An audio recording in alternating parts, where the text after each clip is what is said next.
महाराष्ट्र में कायदा सुव्यवस्था की परिस्थिति के ऊपर गंभीर सवाल उठ रहे हैं। रक्षक ही भक्षक बन गए तो किसके साथ उम्मीद रखना चाहिए। राज्य को होम मिनिस्टर एक सेपरेट मिलना चाहिए। तो महाराष्ट्र में चल क्या रहा है, अगर लड़कियां कॉलेज में सुरक्षित नहीं है, सड़क पे सुरक्षित नहीं है, बस स्टॉप में सुरक्षित नहीं है, रेलवे में सुरक्षित नहीं है, तो कहीं ना कहीं इसके ऊपर हमें सोचना होगा।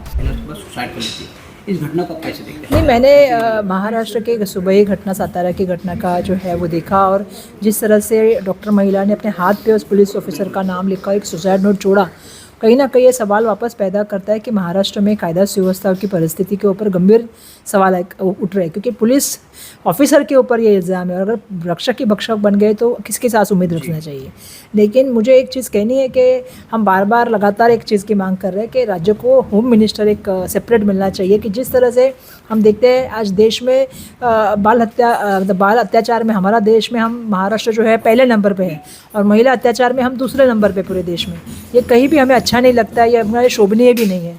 और इसका कारण ये है कि जिस तरह से पुलिस यंत्रणा को जिस तरह से काम करना चाहिए, या जिस तरह से समाज के लिए सेवा करना चाहिए, और पुलिस यंत्रणा को जिस तरह से स्वतंत्रता देनी चाहिए, उसको जो है बार बार हमने देखा कि राजकीय इंटरफेरेंस की वजह से जो है पुलिस यंत्रणा को बीच में कहीं ना कहीं जो है वो डिमोरलाइजेशन आ गया है।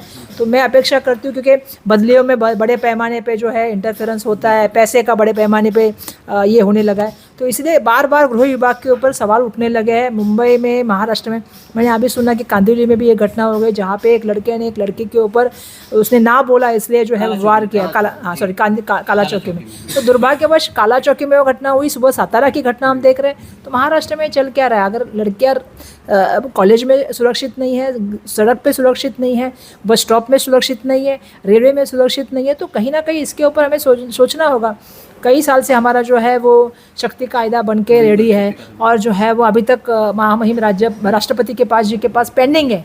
मुझे नहीं समझ में आता कि आपकी केंद्र में सरकार है, आपकी राज्य में सरकार है, एक मत करके हमने वो कानून पास किया। वो कानून के लिए हमने इतनी मेहनत की, महाविकास आघाड़ी की सरकार में रहते हुए सब मिनिस्टर, मैं, अनिल देशमुख साहब और महिला बाल, ये सब ने मिलकर इतना मेहनत करके वो कानून बनाया। अभी वो कानून वैसे ही पड़ा है, तो कम से कम ऐसे कानून तो लगा दीजिए जिससे महिलाओं को सुरक्षित लगे। कानून की भी अलग एक ये होता है। तो मुझे लगता है देवेंद्र फडणवीस साहब का जो है मोदी शाह वहाँ पे है केंद्र में, तो महामहिम राष्ट्रपति से जाके मिलना चाहिए और उनको एक कानून पास कर लेना चाहिए। और दूसरा, उन्होंने कहीं ना कहीं जिस तरह से उनका इंटरफेरेंस चल रहा है, और मैं देख रही हूँ इनके कार्यकाल में जिस तरह से आरोपी का फरार होना और आरोपी बाद में मिलना जिस तरह से बढ़ गया है, एक महीने के बाद आरोपी मिलने लगे, या 15 दिन के बाद आरोपी कुछ केस में मिलते हैं। तो ये सब जो चीज़ें हैं, ये कहीं ना कहीं लोगों के अंदर जो कानून का डर था, वो डर कम करने में कारणीभूत रही है। तो मेरा ये अपेक्षा है कि रक्षक को भक्षक होने न दे, राज्यों को एक अच्छा सेपरेट जो है वो होम मिनिस्टर मिलना चाहिए, और ये महिला के प्रति जो एक वातावरण हो गया है, जो असुरक्षित वातावरण देने का जो काम हुआ है, उसको सुरक्षित वातावरण देने के लिए समाज को प्रबोधित करे, और जो पुलिस ऑफिसर है उनको स्वायत्ता दे, उनको स्वतंत्रता से काम करने दें। जिस प्रकार से हाथ के ऊपर सुसाइड नोट होते हैं, कहीं ना कहीं दुर्भाग्य, लेकिन गृह विभाग ने इस पर इंक्वायरी की जांच दी और जो पुलिसकर्मियों को सस्पेंड कर दिया। क्या आपको लगता है इतना सक्षम है कि और भी इस पर कड़ी कार्रवाई नहीं? देखिए, किसी की जान गई है, बिल्कुल, और जान गई कब, जब आदमी कब देता है, जब आदमी के सहनशीलता के बहुत ही ऊपर चली जाती है चीज़, और जो उसको लगता है कि अभी मैं इस चीज़ को सहन नहीं कर सकता। तो इतना अगर किसी को कोई टॉर्चर कर रहा है तो उसको सज़ा सिर्फ सस्पेंड करना होती है क्या?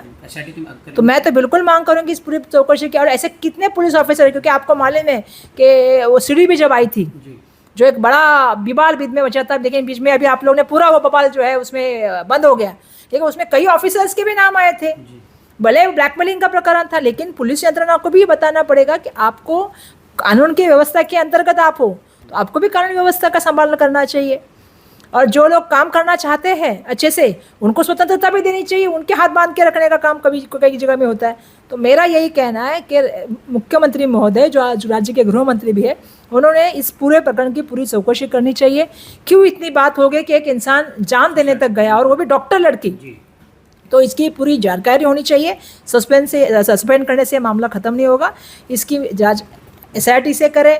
राज्य महिला आयोग को भी मेरा कहना है कि ऐसे केसेस में सुमोटो इंटरवीन करें, और सुमोटो इंटरवीन करके इसकी पूरी जानकारी लेनी चाहिए, लोगों को बताना चाहिए कि एग्जैक्टली ये मैटर क्या था।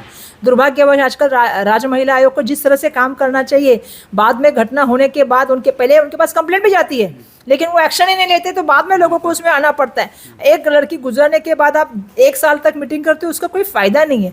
जब वो इंसान कंप्लेंट करता है, जैसे हागोड़े केस की बात है, याद है मुझे कि पिछले 2 महीने पहले भी एक मीटिंग मुख्यमंत्री जी के पास हुई थी। मेरा कहना यह है कि जब उनकी बड़ी देवरानी का जब कंप्लेंट आया था तभी आप एक्शन लेते, तो आपको इतना एक जान जाने तक आप लोग शांत में बैठते हैं। एक जान की कीमत बहुत होती है।